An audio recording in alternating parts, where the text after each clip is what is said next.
सबसे ज़्यादा लोग पूछते हैं कि अगर हमारे पास दांत नहीं है तो हम उसे कैसे रिप्लेस कर सकते हैं, चाहे वो दांत किसी वजह से टूट गया है या आपने किसी वजह से वो निकलवा दिया है। अब उसे दोबारा लगाने का तरीका क्या है, तो मैं आपको एक एग्जाम्पल की तरह दिखाता हूँ। फॉर सपोज मानिए जैसे ये आपकी कंडीशन है, ये बगल वाले 2 दांत हैं आपके, बीच वाला दांत आपका मिसिंग है। अब बीच वाले दांत को लगाने के लिए ज्यादातर लोग क्या करते हैं, ज्यादातर लोग ब्रिज के माध्यम से दांत को लगवाना पसंद करते हैं। मैं ये नहीं कहूंगा बिल्कुल भी कि ब्रिज एक बुरा ऑप्शन है, ऑब्वियस सी बात है, ब्रिज भी एक ऑप्शन है। हर जगह इम्प्लांट के लिए एप्लीकेबल नहीं होती, हर जगह ऐसा जरूरी नहीं है कि इम्प्लांट किया ही जा सकता है या करना ही चाहिए, वो कंडीशन पे डिपेंड करता है।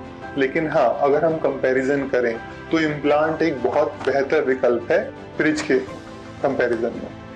अगर मैं आपको बताऊं फायदे और नुकसान के बारे में, ब्रिज में सबसे पहला नुकसान होता है कि हमें अगल और बगल के दांत को कट करना पड़ता है। कट करने से नुकसान ये होता है, जो नेचर ने, जो कुदरत ने हमें एक इनेमल नाम की लेयर दी है, वो रिड्यूस हो जाती है, वो खत्म हो जाएगी तो क्या होगा, फिर आपको उस दांत में ठंडा गर्म या दर्द कुछ भी लग सकता है। जैसे कि ब्रिज के लिए आपको इस दांत को इतना काटना पड़ेगा और इस दांत को इतना काटना पड़ेगा। इतना दांत काटने के बाद हमारे जो इनेमल की लेयर है वो कम हो गई। कम होने की वजह से जो प्रोटेक्टिव लेयर थी हमारी, जो नेचर ने दी थी, अब वो हमारे पास नहीं रही।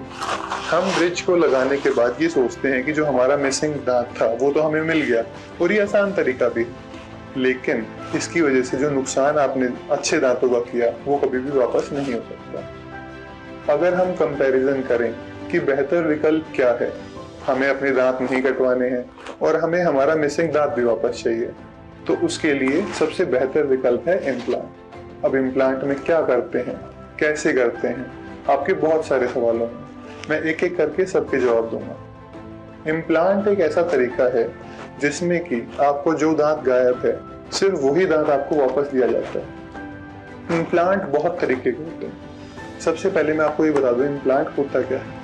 इम्प्लांट एक टाइटेनियम का स्टड है बेसिकली। मैं वो भी आपको एक एग्जांपल के जरिए दिखाता हूँ। फॉर सपोज मान के चलिए आप हमारे पास आए, हमने आपको इम्प्लांट करना है, नहीं करना है, या फिर आपको इम्प्लांट कौन सा लगना चाहिए, इन सारे सवालों के जवाब एक सबसे सिंपल एक्सरे से लिए जाते हैं। इन सारे सवालों के जवाब देने के लिए जिस एक्सरे का यूज होता है उसका नाम है सीबीसीटी। सीबीसीटी एक 3D एक्सरे होता है जिससे कि आपकी हड्डी की क्वालिटी की जानकारी मिलती है।